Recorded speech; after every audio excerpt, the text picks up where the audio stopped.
Lumabas ang video ni Saldico.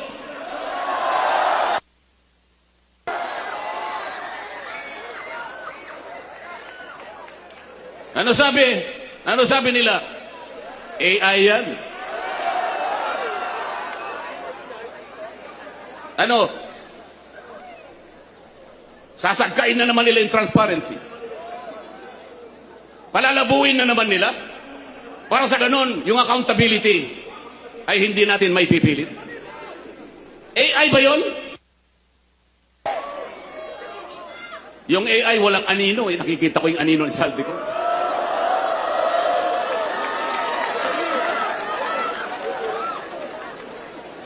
Ngayong kahapon,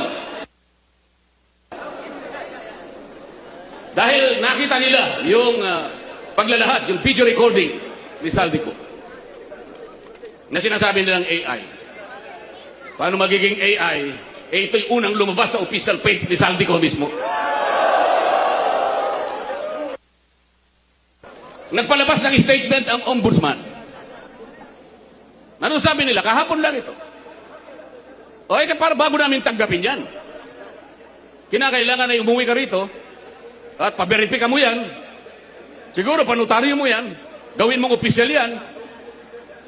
Lahat na po ng requirements ngayon ay kanilang hinihiling. Nakalimutan nila sa mismong charter ng ombudsman. Yung mismong batas na gumawa sa opisina ng ombudsman. Pwede kang maghain ng complaint sa anumang kaparaanan at anumang forma. Kahit anonymous tatanggapin.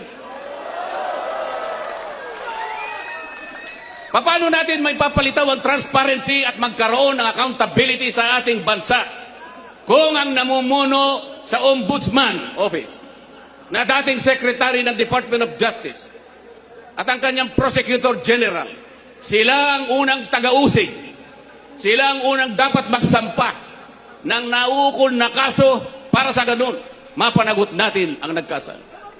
Sila pa ang nangunguna para pagtakpan lahat ito. Papayagan po ba natin yan?